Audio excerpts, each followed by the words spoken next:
Welcome to another episode of Pels in the Blender. It's your boy A. Davis coming to y'all on this Saturday evening, man. Day after the Pels fall to 0-2 on the season. Exciting 0-2, depressing 0-2, demoralizing 0-2, a frustrating 0-2, a potential 2-0, but a realistic 0-2. Man, what a time, you know what I mean? What a time. So like for those who kind of followed the show, we were under the not we, I was under the assumption that in order for this team to have a successful season, you had to get off to a fast start, right? And not that a fast start is still impossible because you somehow could go on a run. You know what I mean? You can win the next couple games, and it's still extremely early in the season. But what we're seeing already with this particular season that mirrors some of the past seasons is that games against competitive teams, right? It's not necessarily great teams, because games against great teams, we typically get blown out, right? It used to be the bad teams. We used to be able to win against the bad teams. And I think once we get to a bad team, we'll probably, win those games. But again, it's too early to see. But when we play competitive teams, like, we find ways to lose games. And that's still the thing, man. Like the frustrating thing about the Pelicans right now is like they're finding way, like they will have a win and like pull defeat out of the jaws of victory. It's just like, oh yeah, listen, teams will be trying to gift you to win. They're ready to quit. Ready, like you watched the Memphis Grizzlies literally be ready to just be like, all right, y'all, it's game one, pack it in. You know what? No. And then the Pels be like, you know what? No, you know what? You think you want to lose? Here, we'll show you how much we want to lose. We want to lose worse than you. So, like, we just have to overcome. I don't know if it's a mindset. I don't know if it's exactly what it is that's like, causing the losing like that. But whatever it is, we got to get rid of it. And I know that's a frustrating thing for the players. I hope it's frustrating for the coaches, everybody, when you find ways to lose games like this. So I kind of want to, we discussed the Memphis game. So what I kind of want to talk about is the two games overall and my takes on that. But right now, man, I just earlier today, like, first off, I went to the game yesterday. We in the game. It was a nice, it was, I don't want to say electric, because I've been to Pels playoff games, and those games felt like electricity. Like, you know what I mean? Like, it's a different vibe. But it was a good crowd, a good atmosphere. The team was being supported properly, so it was proud of that. Like, it was a good home atmosphere, you know what I mean, for realistically for the Spurs coming in, because it's not like a lot of Spurs. It's not like when the Lakers come in, it's packed top. You know what I mean? Everything is fully packed. But it was still a really good crowd and a really good atmosphere in there. And I feel like the fans showed up to support the team. So shout out to us first. But man, when you in the games, bro, just watching Willie Green coach, and like throughout the moments of the game, and then when you listen to his post-game stuff, like, I don't know if he got another secret contract. I don't know if they got like a handshake tape, a handshake deal, like, or like there's no like sense of urgency. There's no energy, and you can tell by like the decision making. There's no urgency. So like real quick, bro, I just was listening to the post game interview, and before I go into like a lot of my Willie Green thoughts, I kind of want to play the beginning parts of his post game press conference, so you can kind of get an idea of what it is I'm talking about. As far as like there's literally no sense of urgency, and so like it won't be a whole bunch of that. I got two videos I want to play, but this is one of them. Man, you gotta hear this. Hold on. Here we go. It's a tough loss, but let's start with the rookies and trusting those guys at the end of the game, and just what did you see from both of them? Jeremiah and DQ? I saw a lot of poise from both guys at the end of the game, throughout the whole game, really. And They played well. so just their competitiveness, you can see it, like they want it. And you know, when you evaluate those two guys on the floor with our group, the future is bright. And so The thing is, real quick, they're not just competitive and stuff like that. They are talented. Like they're like talented players. So when you put them on the floor and they, you know, they have talent and their skill sets is allowed to show. Like, and it's not like that for everybody. But Joe Dumars looked like he did a really good job picking those players. So when you put them on the floor, and that's what Joe's talking about, high IQ, competitive, smart basketball players, it shows easily. So like it wasn't shocking to me or whatever that they played well, but I think you'll continue to see them get better and continue to grow. The more time they get, like Jeremiah Fears and Derek Queen, if they stay healthy for, you know, a full season, bro, by game 20, game 30, imagine what those dudes could look like. And I have some thoughts about them with the starting lineup. We'll get into that later on too. so that's some of the positives that you can take from the game, for sure. And obviously, just, I mean, we're kind of going into overtime. There was a lot of, if you go back to the other night, you know, we saw the third quarter, and that was kind of where things got away. This one had a few of those moments where it seemed like it could get away, keep kind of fighting, get yourself into overtime. What were kind of your thoughts just from that point about how things went?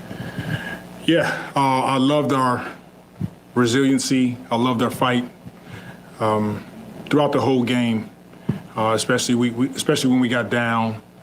We fought right back, just made the right plays. Defensively, we just tried to mix it up on those guys a bit. And, you know, like I told our group, they got nothing to hang their heads about. Pause. That right there. That to me is loser mentality, in my opinion, personally. Because if you telling them, hey man, y'all got nothing to be down about, you know, no, we lost. We lost. Losing is unacceptable. And until you start instilling that, like you should come into every game, especially when you got Zion, who possibly could be the best player on the floor. Trey Murphy, Jordan Poole. This team is still as talented as almost any other team in the league. Like, especially with your top level players. You should not come into a game and be like, man, y'all played well, y'all played tough. Like, this isn't the Wizards, bro. Like, this isn't a team that's unless you're telling us that we in a rebuild, like in the building, we in a rebuild, like those dudes should come out there and expect to win every game. So when you lose, at the end of the day, yeah, you building and you trying to get better. But when you lose, it's a disappointment.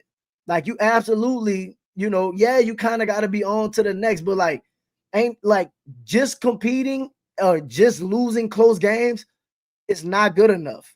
And we need to establish that like now, early in the season. And if that's not what you're preaching, then, you know, it like obviously there's other reasons for you to be removed, but that's one of the reasons right there. Like you cannot be, in my opinion, and again, who am I? I'm just, you know, a fan at the end of the day. But my humble opinion is you cannot go into these games not expecting to win. Like everything has to be, listen, we expect to win, we expect to play well, we expect to execute, we expect to dominate. You know, you have to, it's like affirmations, you got to speak that into the team. So when they do it, it's not surprising. Like, no, it's not surprising that y'all played well. It's not surprising that y'all got, like, those are the things you're supposed to do. And that's how you win these close games. You start expecting to win. So when you preaching, hey man, you know, it was, you know, y'all played tough, y'all fought, y'all hung in there, you know, and nothing to hang your head, you know, it was a close loss. We'll get them next. No, because that's how you continue to lose. I get it. Nobody wants to lose. You know, like I told our group, they got nothing to hang their heads about. I get it. Nobody wants to lose, tough loss. But those guys, they battled. They were connected. That's a good team over there, and we gave them everything they wanted and more. And oh my gosh, that's another one that's a good team over there. We're a good team. Like, are we not a good team? Like, hey, that's a good team over there. We gave them everything. We gave them everything. It's like, no, they lucky to beat us. Man, we let one get away. Like that should be the mindset. Like, hey, man, we got to tighten this up. We had this game. We let it get away. Not especially at home. Damn, in our home, listen, we're not losing on our home floor. They come in here, they coming to get an L. Not, hey, that's a good team coming in your building. Y'all fought, man. Good job. No. Just a couple key plays that we got to clean up. We'll keep working on it together as a group, and this is going to help us as we look big picture. And Willie, down to 417. That I'm sorry. I'm gonna do another episode on my thoughts as far as like, cause y'all know I like to do the words matter stuff and do those particular episodes. So there'll be another episode on like the post game interviews and stuff like that. I think he's trying to encourage the players and keep their spirits up. So like, listen, I would like to think he's trying to encourage the players, but at the same time, there needs to be an expectation set of losing is disappointing. Like losing is still unacceptable in a sport where like results are really what matters. You know what I mean? Like, yes, the process matters, but winning absolutely is what we're trying to accomplish. And you have to set the tone of, yeah, look, we undermanned, but so we still got most of our horses. We coming out there, we going to get a win. Not you need to set that expectation of, look, we gonna go hard, try our best, and then see what happens. No, like if it's different if everybody is hurt, and even still, you still need to set that mindset. But when you're coaching or the leadership, and that's my thing, like your players have to be competitive. Obviously, they got to have that desire to not want to lose. But if they have that and you're constantly like, it's all right, we'll get them next time, then like, bro, the players that like cry after losses and stuff like that, when you say it's okay, they're gonna be like, you got to get this guy out of here. It don't hurt him to lose enough. Like losing at this level for you to be great, it has to suck. Like it has to be one of the worst things. So like, in my opinion, to like Jeremiah Fizz and Derek Queen and Zion got some of that too. Like you can tell there's at times like the facial expressions is like, dog, the losing is just disgusting. Like you have to hate it. So that's just mainly my point. And what Willie's saying, I understand the, not get too low and you kind of want to lift them up if they down, but like, no, like you need to be down. You need to be angry. You need to be pissed off. You need to be, we ain't letting this happen again. That's how, in my opinion, that's how you get more focused. That's how you get more locked in. And that's how you clean things up faster. Because if the standard is set that this is not acceptable, then your players will typically perform like they'll get to that level faster, as opposed to you being like, hey, man, ain't nothing to hang your heads on. Going underneath that screen on the 3, got to clean that up. But, it's fine. We'll get them next time. Okay, yeah, like turning the ball over or not hitting the open man on that shot. Like, it's okay, bro. We made some other plays. So it's no. Like that just, it sounds like excuses and it sounds like loser shit. Like you don't want to instill that in nobody. So that's just mainly my my thoughts. Like my thoughts on that. And when I listened to the post-game presser, it just really was bugging me that like that's the message. And I understood to a degree, but it just really ticked me off. So I had a couple other things that I kind of want to jump to.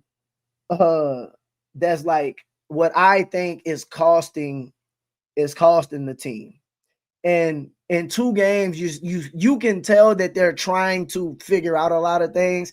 Like they're trying to figure out the chemistry. You're trying to figure out the new roster. You're trying to figure out minutes. You try, like, especially with the injuries. And like, I get there's a tough part in trying to figure out like rotations and plan and stuff like that. The biggest challenge that I see is that I don't think Willie coaches or whoever runs the rotations or the substitutions, they're not doing it based on what you see happening in the game. Like, and again, it could be tougher than how it looks, but you clearly not doing it based on what it is you're seeing in the game. Cause like, and I personally think like if you at the game and you watch Willie coach, bro, it don't matter what's going on. This dude ain't never excited. People getting fouled, falling, players complaining and whatever. And he's just ultra composed. They're going on in the fourth quarter when they were going on that 14-0 run, the cutting in your lead as your team was coming up. It wouldn't like, get back, no timeout. Like, no, there was no intensity behind the coaching. And I feel like there has to be some intensity in delivering the messaging. And like, you got to feel the game as it's happening. Like, that's why people say there's no feel for the game for what's going on. Perfect example. Game 1, Jordan Poole got it rolling, right? You see the offense is there. He's hitting shots. It's coming to him. The team's rolling. So when you sit him down and it's kind of like you sat him down a while, like if you watching the game, you ain't just like, say, bro, we ain't hit a shot. What JP at? Like it didn't click to you to be like, hey, bro, get the dude back in here that was making all of the shots. Or as you're watching your team, right, perform on both ends, like in the fourth quarter when your overtime when Trey Murphy doesn't take a shot, you be like, damn, look like Trey ain't took a shot in a while, huh? Time out. Hold on. Hey, get something drawn up for our best player. Hey, make sure he get a touch. Like when you're watching the game, like it kind of you sense these things like happening. So where if you're coaching it and you have the authority to do something about it. Like the thing is when you fans, bro, we can't do nothing about what it is we seeing. Like there's like we're at the game yesterday when Herb, bro, listen. Herb was good in game 1, and Herb has never been this bad. Like I don't think I've ever seen Herb be this bad as he was yesterday. But Herb was god awful yesterday. Like there was no reason for Herb Jones to be on the floor. Like defensively, he wasn't really impacting the game.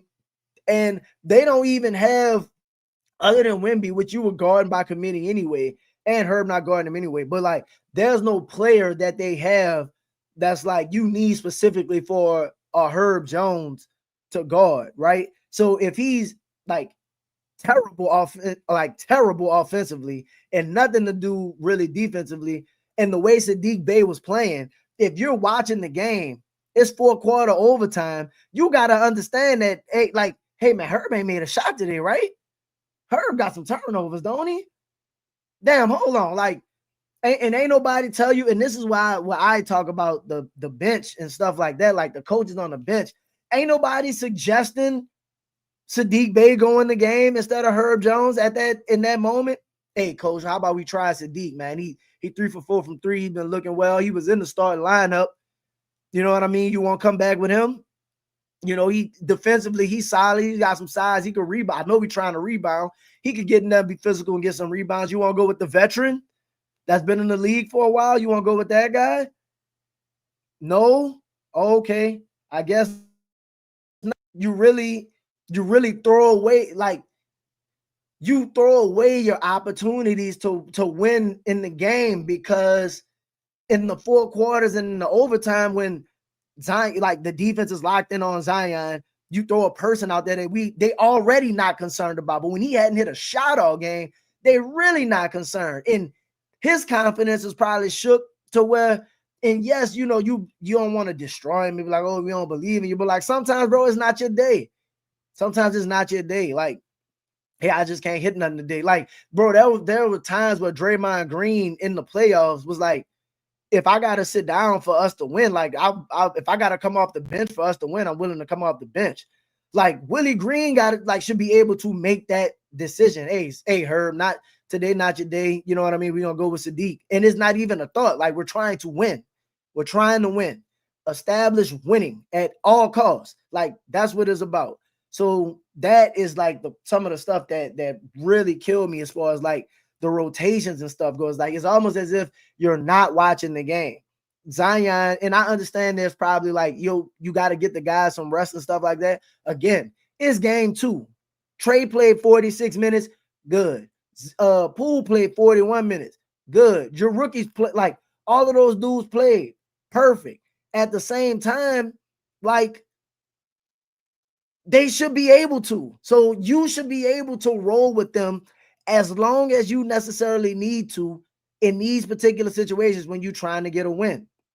So I like when they have moments where these dudes are sitting extended periods of time, like Poole played essentially like the whole first quarter, and then you came with Jose and then you came with Hawkins, and like Hawkins is struggling initially. It's just like, dog, come on back with Poole. Like if you see 2 possessions down and it don't look good, come on, dog. Come on. Well, we might try you again later because Hawkins finally in the fourth quarter got a little rhythm. He had the dunk, I think, right before the end of the quarter. He hit the 3 and stuff. Now then, and like he hit the 3, and then it's like, all right, come sit down now. That's another thing that kills me. Is like when our players get on a roll, it don't matter what quarter you're in. That's the perfect time to come sit them down. Zion gets rolling, 5 in a row, 6 in a row, couple amps, something. Come sit down, big fella. Let's get a rest. Then you don't see him, you break their rhythm. And that's the same thing that happens with the shooters. Trey get a little bit of rhythm, and then it's time to take a little break, come off the floor, or we don't run. And again, like the offense is too heavy ISO offense, man. Like that's why we start off games well, and our third quarters are so ineffective because when they adjust to whatever it is we're doing in the first half successful, right?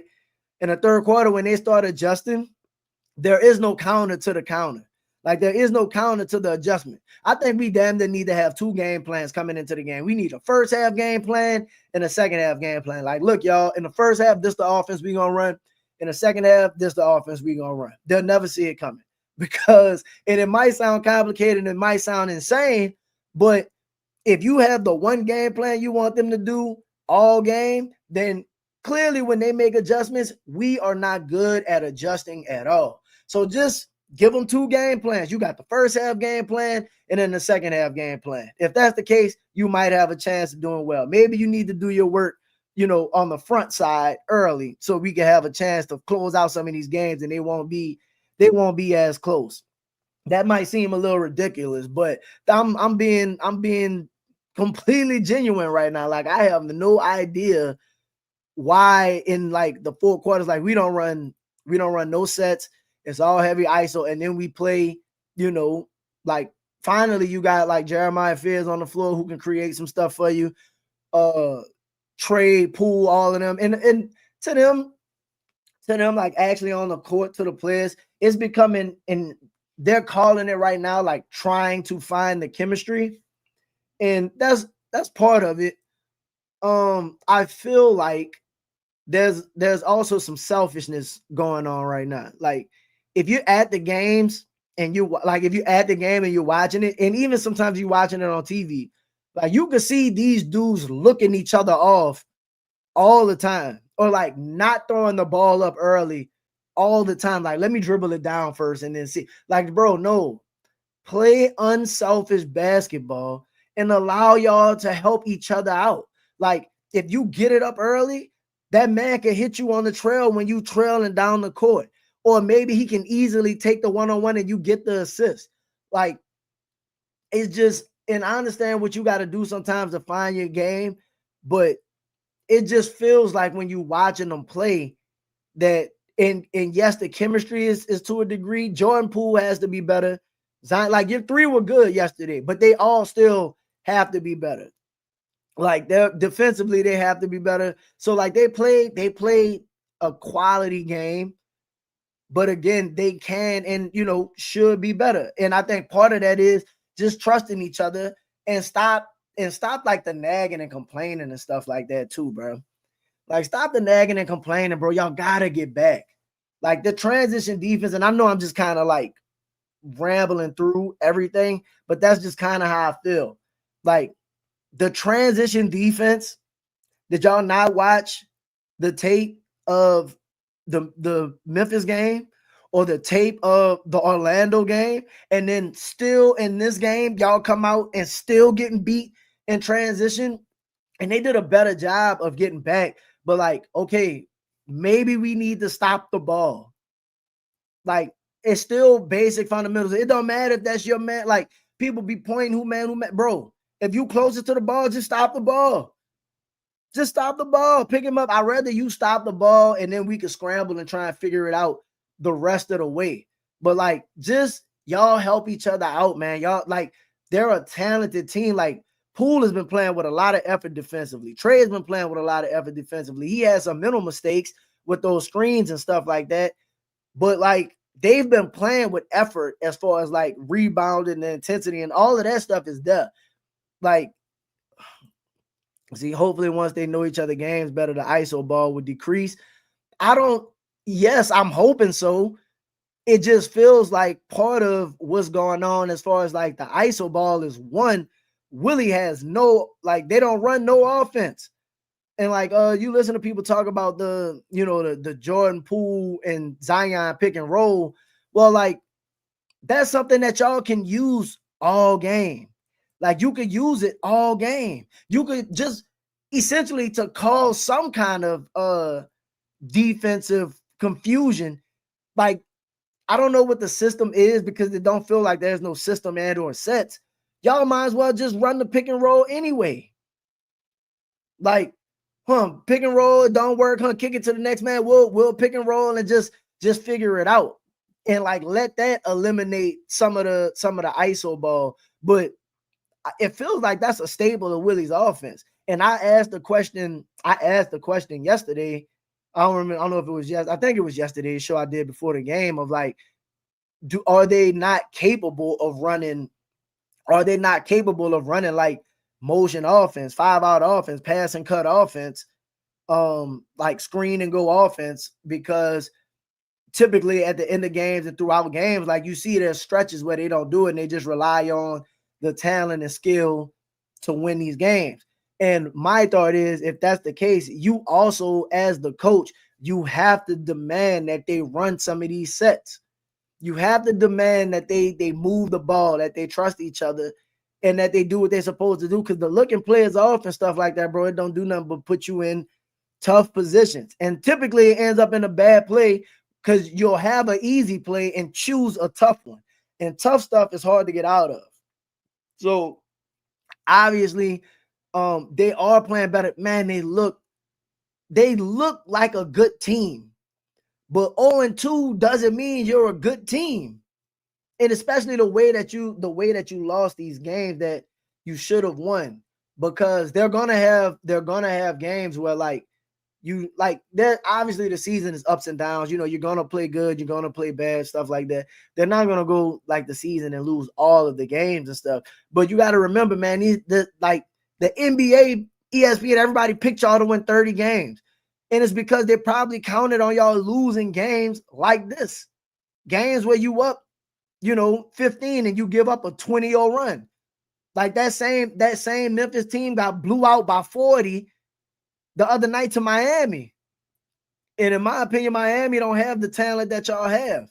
So how do you lose that game when you're up 20 and that exact same team go get blown out by 40?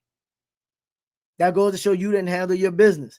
And then that Spurs team, yeah, you was undermanned, players was out, all of that. But when you got on the run and you up 8, when they getting ready to go on this 14-0 run, man, the coach has to do his part to mitigate that. Not just, and listen, while we was at the arena, as they making the run, Willie call a timeout. Coach, we need a timeout. Nope, down, up in the, and like everybody in the stands are like, he gonna wait till they get down 4-6 to think we need the timeout. Like, when you there, you can see the run coming. Like, we've experienced these runs happen. And then watch what the Spurs do. Like, the Spurs coach sometimes, like Mitch and we scored 2, like they got going. We scored 2 buckets. Timeout. Hold on. You get what I'm saying? It's like, bruh, just if you watching the game, like you got to do everything in your power to like break the rhythm and break the momentum of what's going on. Like it's necessary for y'all to win. So that's still my takeaways, man. Like it's just there's still no feel for the game. There's still no feel for the game. It just like the ISO ball, we haven't figured that out yet. The transition defense obviously still a problem. The defensive scheme, like I didn't mind like how they were trying to go at Wemby, because you just kind of got to try everything you can. And I thought they did a good job, to be honest. Like they did a really good job. And as far as like the Castle three, all game they have been like, bro, you got to shoot. Like you gotta make it. He just stepped up and made a big shot. Like, yes, a three is the only thing that's probably gonna beat you or put you in that position. But I'm gonna be honest, man. Like, I don't even think they thought he would be willing to shoot that. Right? Like, and again, if he shoots it and makes it, like, you almost got to live with it. He just stepped up and made a big three. Like, yeah, you probably wanted to contest a little bit better, but you know, that guy's not a great three-point shooter. He made a hell of a play. Kudos to him. My thing is also want to talk about lineups a little bit. Obviously, they closed with Fears and Queen. And I think both of them look good throughout this game. Fears has been looking amazing, bro. We was looking at that Dylan Harper, Jeremiah Fears matchup.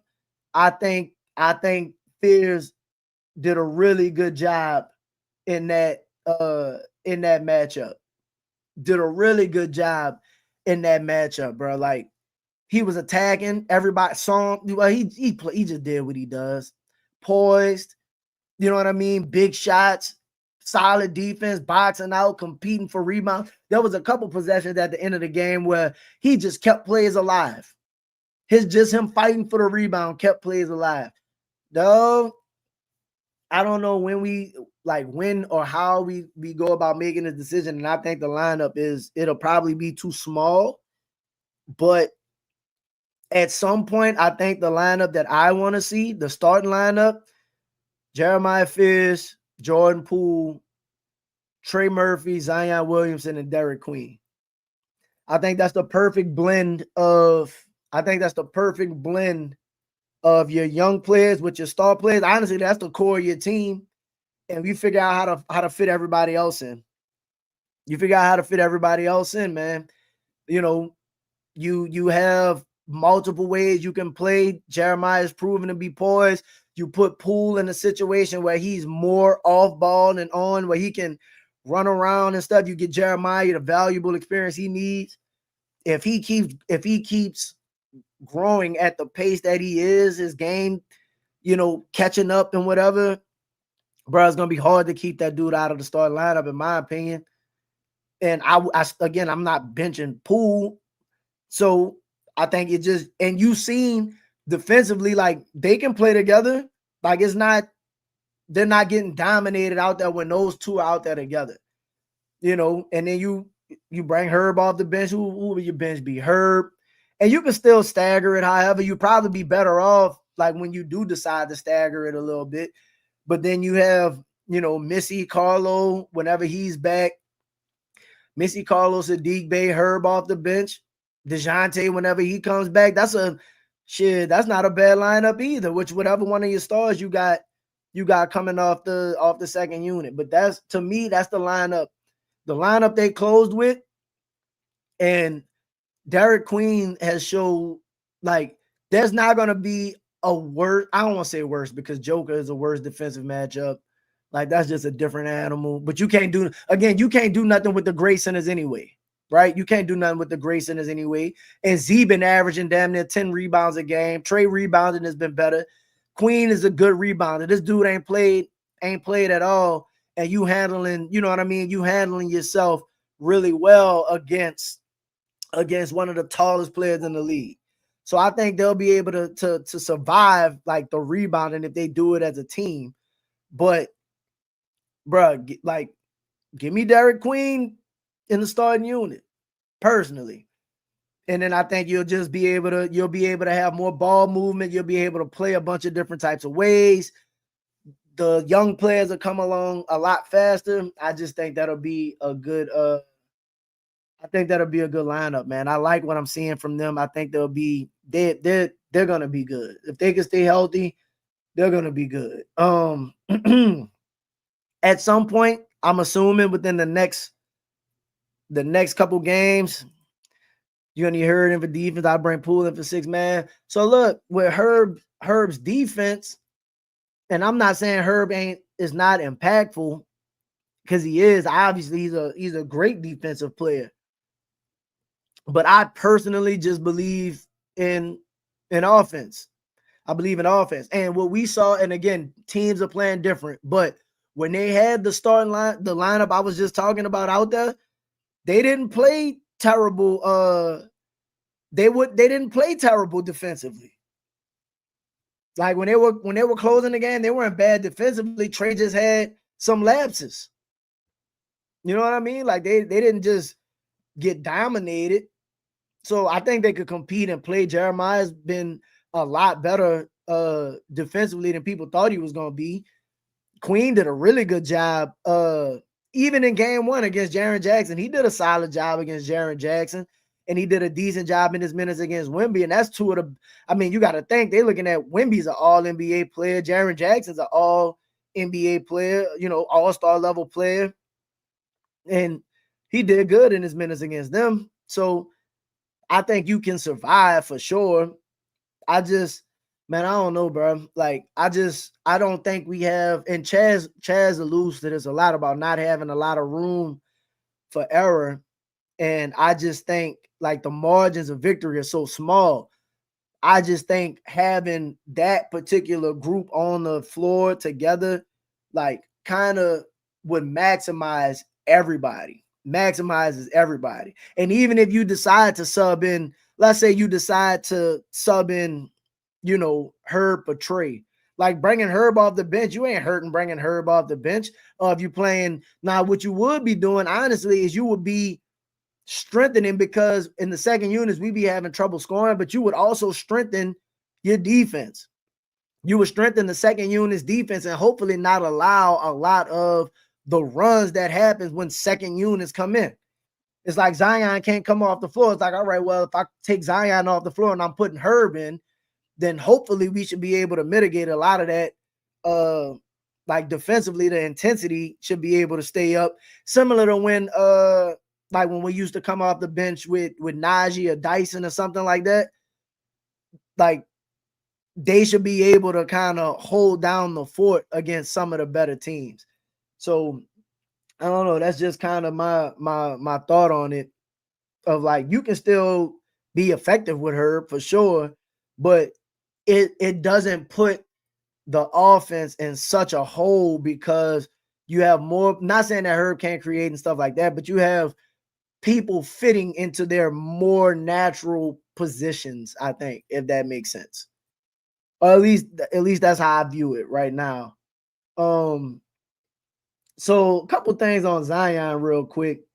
Like, Z's not playing bad at all. I mean, he's averaging, like, as of right now, I think it's like 27, 10, and like 6 or something like that. Like, he, 30, 33, 35 minutes a game. Like, he's looking like he'll be an all-star if he keeps this up easily. Like, we're not even worried about whether he'll be an all-star, but at the same time, you can tell he's not his, the season just started, but there's some stretches in the game where he's gassed, right? To be expected. He's in better shape. He's doing a lot more than he's done earlier in the season as well. Like, he's rebounding at a high pace. They are still running the offense through him to a degree, but for this team to win the way that they're playing, we need Z to look like dominant Z. Like, he's playing well, but he has to look dominant. And like, the main thing with that pouting shit gotta stop, dog. The pouting has to stop. Like, you are costing the team points when you sit there to complain and not get back. Like, complain at the dead ball, bro. At the dead ball, like go off on the ref. But when you sit down and sulk and do all of that, the other team is not stopping. They're running down, they're getting layups. You know what I mean? They're playing uncontested. And we need you to lead by example. It's like it's a trickle-down effect, bro. You see it all the time. If your best player is doing this stuff, then eventually it'll trickle down into like your second best player, and then your bench players, and then your role players. Like, people get to complaining when we don't have the liberty to complain, especially when we're not doing our jobs. Like, Z got fouled a lot. Like, the refs give the Pelicans a terrible whistle, bro. Like, Wemby fouled out, but we should have fouled him out a lot sooner than that. It was a lot of fouls that he had. He's hacking Z coming, like, yeah, he blocked it a lot, but early in the game, like maybe the second or third possession, he fouls Z like right across the arm, and then they come down and they give the other call. Now, if you know the game, you already know they're not giving Wemby 2 fouls within the first 10 minutes of the game. Like, they're not sitting down the best player like that. But that don't mean it's not a foul. Even with that being said, you have to do your part and staying locked in and focused, tunnel vision on what it is you need to do. I can't complain about that right now. I got to get back because we're not a good transition defense, and they're probably going to get a bucket on this, as opposed to be pissed off, go get the chase down block, and then complain. You get what I'm saying? While I say Z gets a terrible whistle, and he did shoot 16 free throws last night. A lot of people are mad that he missed the one that would have, you make 2 free throws, you walk away, you win the game. Shit, I'm happy he made the one to tie. 11 for 16 for, a career 60-something% free throw shooter ain't bad. Like, at the end of the day, I could live with that. Like, yes, you wanted to be better, but 11 for 16 free throw attempts, like, that's good numbers. If you could keep that up, you're going to win some games. At least you'll be, like you said, you'll be in contention at least, to lose a tough one again. But like, Z has to be a better example to his team of doing the little things, and the little things that was going to carry. Like, he can be spectacular. Like, he's a talent like no other. But it's still the little things that win games. Not complaining, getting back, making sure you're making the right reads defensively, the right passes. You know what I mean? All of those things matter. And Z is playing really, really well. Z has another level to his game. And the sooner he can get to that, and like, sometimes it take 10, 15 games, 20 games for that second win to get in. They are trying to build chemistry. It's a new team. A lot of that, that'll come. But I want to see more from Z based on like what it is he's been doing. Like, you'll see, and like, obviously Zion's not Giannis, but again, we talked about it. It's like sometimes in certain games, like look at the Shea against Indiana game, right? Said, bro, 30 wasn't going to be enough. Sometimes I need you to go get 40, or I need you to be able to get to 50. Like, we need Zion to get to the point where, hey, bro, I need you to get to tonight. We need 35 to win this game, right? We need 40 to win this game.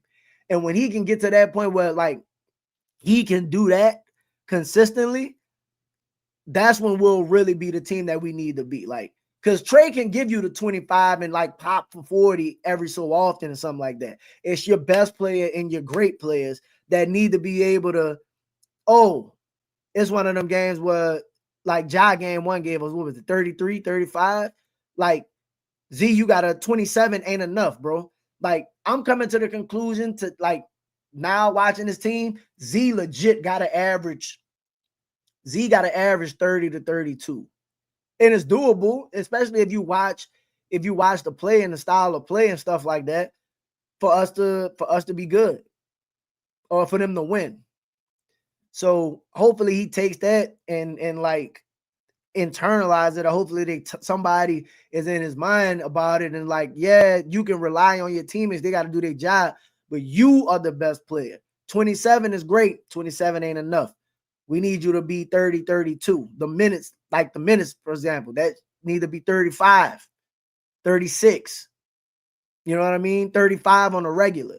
That's what it's going to take for this team to do what y'all want them to do. So we can all live on and stay on that side.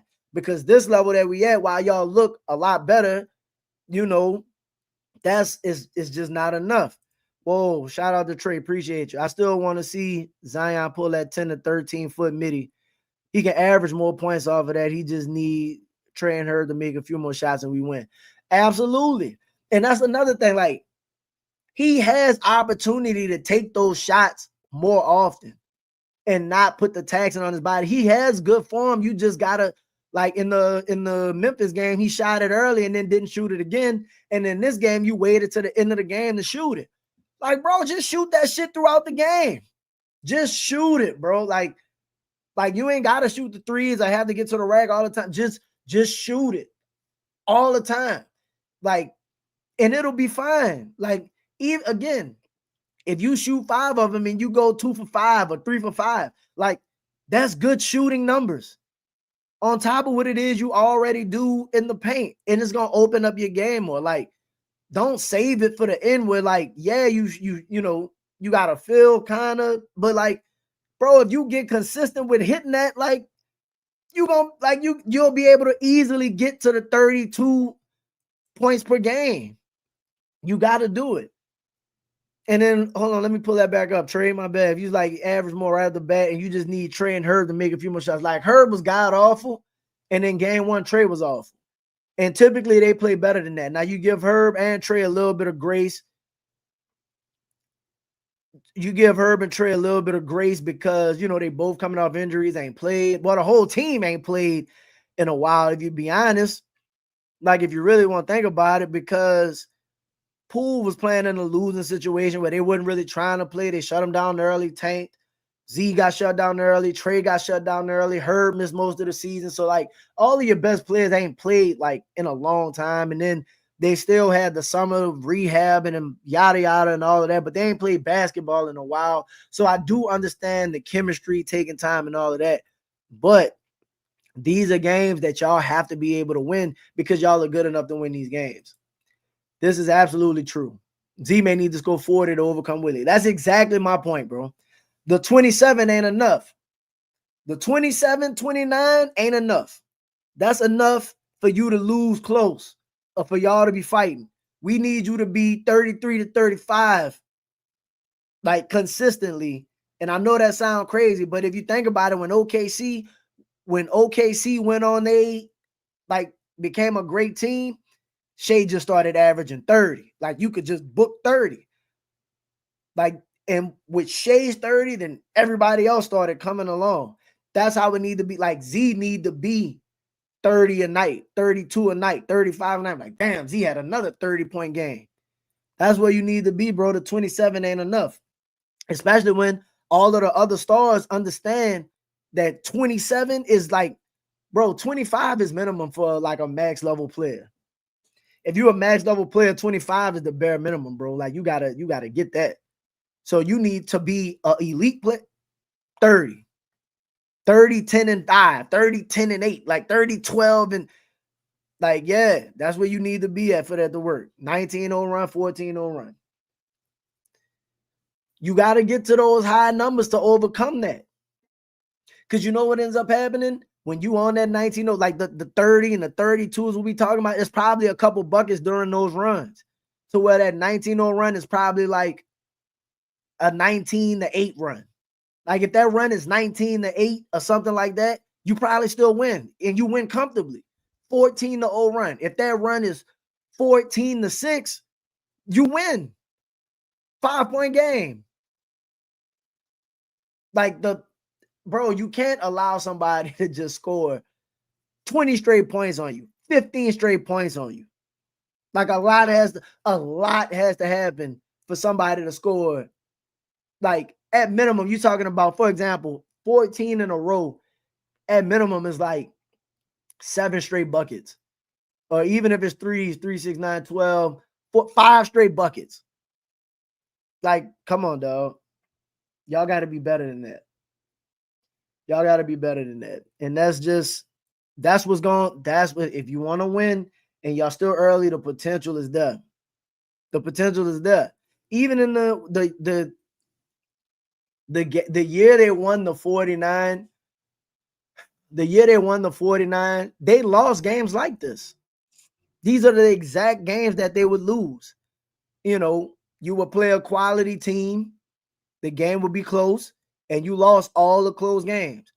It's just hopefully there's more worse teams in the league, right? And you beat the bad teams. So you still got some opportunities. Boston coming in, they ain't won a game. I don't think Boston won a game yet. You can't be the first. You gotta beat them. I'm gonna beat her. Gotta beat them. Like they haven't looked good, and y'all don't need to be the get right game. You need to look at Boston as the opportunities. Like, all right, they're coming in. They don't have, like, we don't have centers, but they don't have centers either. They got a similar team to what we have. We should beat the fuck out that team. We played the other team that was similar to that, and we let them off the hook. Let's not let this team off the hook. Let's keep getting better every game, right? Hopefully, Willie get the loser shit out the building. You know what I mean? Get that mentality out. And I don't expect him to fix nothing, like none of the issues, but just hopefully our players can just overcome it. Hopefully they can just overcome it. Like that's what they got to do. Brandon said it. Hey man, we won a lot of games all talent. Well, y'all still gonna have to do that. Last thing I kind of want to close with is he's talking about the coaching and like the idea of a new coach. I specifically think this team needs a coach like. Hold on, wait. I had something queued up that I wanted to play to because and while we're talking about like the coaching and stuff like that, this is something that's like kind of goes like to that. So a lot of people are like, man, we need to make the move now, right? Like make the coaching decision now. We should have been made the coaching decision to like move on to a new coach, even if it's just bringing Borrego. Like we've seen Borrego coach this team a couple times, and they look night and day for whatever reason. Same roster, same whatever. The 2 times we've seen Borrego coach this team, they just look like a completely different team, right? And if you kept Borrego for whatever reason, then like don't wait forever to pull his trigger. But my thought is they have Joe. Joe must have some kind of timeline or something that he on about when he going, because he's probably evaluating Willie, you know, under the gun. And I don't think Willie's passing right now. But whoa, shout out to Hoffa. Willie took Fizz out twice last night for 1 minute, then put him back in. He doesn't know that. Bro, he took him out. He took him out and was like, all right, go sit down. And then was like, oh, this don't make no sense. Huh? Go back in. It's like, bro, just believe with what you. Even Zion was confused when Willie almost took Queen out. Bro, I'm telling you, if you watch the games, like I don't know what he's watching. I don't know what he's watching. And like Zion is a respectful dude, so he ain't like gonna be like, bro, what the hell you doing? But like it might end up taking Z to just blow up and be like, dog, you're costing us games. You're costing us games in order for this to like solve itself. Because when they getting into it, again, you don't ever see the coach on the court. Last year they did so much losing and he just knew he was getting fired that like he started finally getting texts and stuff like that. That's why I didn't like it, because it was disingenuous to me. You had multiple years to run out there and fight for your team and you ain't do it at all. You feel like you got a little bit of security for whatever reason and you back to the same ways that you was before, not like being demonstrative and defending your team. 42 and a half seconds left, down 6. We had the ball. Why Willie didn't call a timeout? Exactly, bro. He never. I don't know what he's thinking about the time. I think he literally just be sitting there watching the game and not coaching the game, like just like watching it as it's happening and not thinking about what should actually be done. And I think like you know how, because we have and I don't know if this is a Griff thing, because Griff used to be you know, like very reactionary. Like everything they did was a reaction to something that already happened, right? Willie is out there coaching, like not thinking ahead or not seeing what's going on. So like when like we at the game, bro, we watched the Spurs score a bucket. Like when they started the 14-0 run, they score a bucket, we like, they score another bucket, it's like, bro, let's take a timeout. They scored 2 in a row. Let's take a timeout and like discuss this. They score another bucket. All right, hold on now. They score another bucket. It's like, dog. So you just gonna let the 8-point lead evaporate? Like when they cut it to 4 or 5, it's like, dog, hold on, timeout. You know how hard we had to work to take the lead against this team? We undermanned, and you just gonna give it away in a couple minutes. And then the end of the game execution, like you say, like bro, they're lucky to be in the game. They're lucky to be in the game. So we talking about replacing Willie, right? Talking about replacing Willie Green. And realistically, I think that Joe Dumars has had like set a timeline of when he'll be able to evaluate and make a decision on what he's doing with Willie Green. Like, I don't think Willie has the security of, and maybe he does. I don't know. Like, hey, bro, you got this season. I hope it ain't this season, but you can tell that there's some kind of timeline that Willie Green has. And by the way that he's coaching, in my opinion, because he just looks too composed on the sideline for like a dude who just knows they coaching for their job. Like normally, if you know you coaching for your job, either you overly demonstrative or you like down about everything. This dude just looks, like shoulder shrug, chill. Nah, that shit ain't cool. But so some people say, man, I don't know if he makes it 20 games. I don't know if he makes it 10 games. Well, realistically, the season could be over by then. Willie Green is known notoriously for losing streaks, right? And if you do not get off to a fast enough start, literally you could find yourself in a hole that a good coach won't be able to dig you out of, because you got to think, even if you hire somebody, they probably got to implement staff. They got to change strategy. You got it's a lot of different things that you have to do when you bring in a new coach. Like it don't just automatically flip like that, right?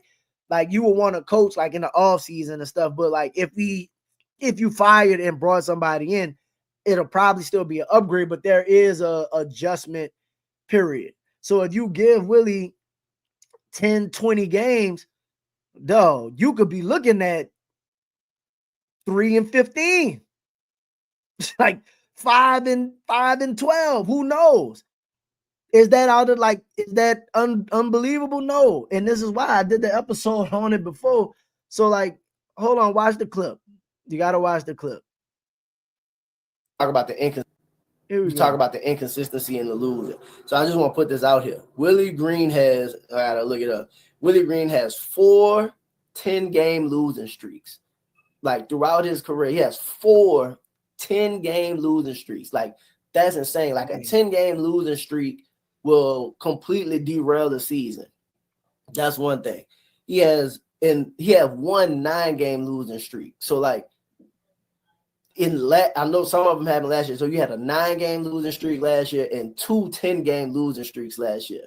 Like that's unacceptable in itself. Not to mention all of the double digit losses and then all of the blown leads that you could have had to kind of mitigate all of that.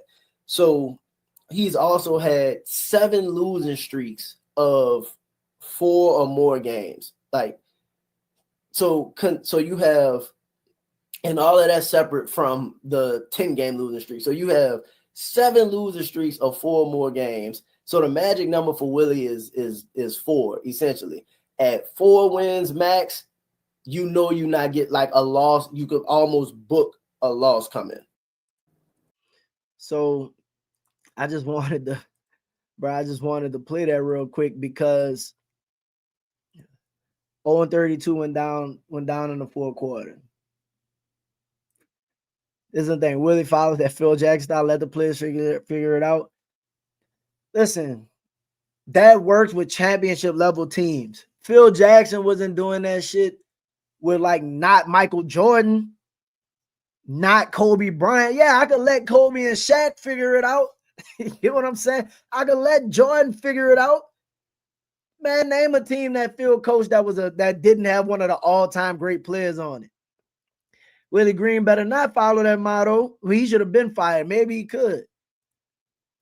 this is the thing that we like, bro. We was at the game yesterday. I think we were down 2 to start the fourth. We was like, oh, this is a loss because of this stat right here. Well, not like to start the fourth quarter. Like if you're down to start the fourth quarter, is a loss.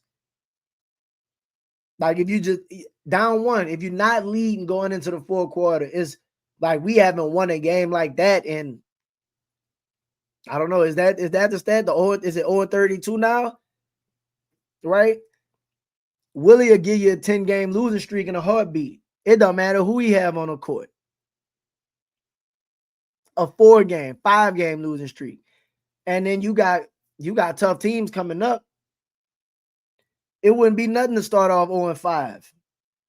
I didn't think we would because all of these, you already know you should be 2-0 when you watch both of the games. You know you should be 2-0, but with just this team and coach, and that's how you end up. You know, that's how they end up in the position they in. But let me see who we got. I know we got the Celtics, the Nuggets, and then the Clippers next. The Clippers ain't got off to a great start. The Nuggets took a loss, and the Celtics are 0-2. So the Nuggets 0-1, the Clippers 1-1. Like all those teams gonna look at us as a team to get right against, right? So realistically, since we've been playing NBA competition, like even if you include the preseason in the month of October, we would be 1, 2. Let me see, 1, 2, 3, 4, 5. We'd be 0-7 against NBA teams if you can't get no kind of win. And all of these teams are teams that's dealing with injuries and stuff like that. All up until you get to the Nuggets and the Clippers. So like, bruh, if you start off 0-5, and if you look at those preseason games, 0-2, so you 0-7 against NBA competition after how you finished the season last season, like you shouldn't coach a game in November. Like if you really look at the full resume, you was 21-41, 21-41, and then not win a game since then. Nah, bro, can't do it. Gail, the governor, and Joe was there yesterday. We might get one win out of these next. Fear is the only thing that makes us watchable. I think they're watchable. They just have stretches. They just incompetent at times. They just do things that you just like, bro, what are we doing? Can't afford to go 0-5. Hell no. 0-5, you cook, bro. 0-5, you cook. The standards in the West right now, nobody is really I mean, again, there's only 2 games in. Ain't nobody really done nothing yet. But at 0-5, you start to really put yourself out of the mix for anything. Why? Because as long as Willie Green don't have a streak. I think the longest win streak in Willie Green's career is 7 games. And that was when a couple years ago when it was on when Z was going crazy and they had the 1 seed and everything. I think the longest win streak in Willie's career is like 7 games. Other than that, bro, like we don't win more than 4 games in a row. So like you start 0-5, like it would almost be impossible, not impossible, because you would have to be like 4-1, 4-1, 4-1. You know what I mean? Nah, bro, you can't afford to lose to the Celtics. The Celtics don't look good right now. The Celtics don't look good at home. You got to win that game. That's what it's boiling down to. So like you have opportunities because you have teams that historically you played well against. You know, you're competitive against. They're less than themselves, and you're not fully there yet. But again, all of your main horses are still there. We don't know when Carlo's coming back. You're probably gonna get some from DeAndre Jordan next game, so you'll have, a little bit more of a big rotation. But they gotta do something to figure it out. Joe did not look. Speaking of Joe and them being that, Joe did not look happy yesterday. Joe did not look happy. Let me see if I got that picture still. Hold on, because I saw the picture of Joe The picture of Joe at the game, bro. Talk about just disgusted. Hold on. Look at this dude. Look at that dude, bro. That man is not happy, dog. Look at Joe Dumars, bro. Just sitting there, probably disgusted. He's sitting there, he was right next. He was sitting right next to where Willie was coaching. He probably just listening to what he was saying, like, oh my gosh, dog. Joe face. It's your face, dog. Oh my gosh, bro. Yeah, no. We cooked, man. We cooked if Joe don't do something. If Joe don't do something soon, man, we done. He done. I don't think Joe gonna sit for it. Joe, what the fuck? Exactly. He called what? This bro. He probably listen, and it's only a 4-point game, but he probably like, what didn't I tell you not to run that? What you no, all types of bro. There's no way. There's no way Willie keeping this job. Willie, look at your face. Look at your face. And Morris boy looking like look at dog. We gonna have to make that a screensaver or something, dog. Oh my gosh, bro. It's just I don't know. I'm telling you, when you add the games, you just bro, you should have seen Zion face. Like I couldn't find the clip, I couldn't find the picture, but they showed Zion just looking like he over it too. I think him and Joe both know. Him and Joe both know when it's gonna happen. They just got to get to that whatever point that is. So they got to prove the point so they could get it done and get him out of here. But it just ain't happened yet. They gotta be in on it. Governor almost leaning out the Smoothie King Arena, bro. No.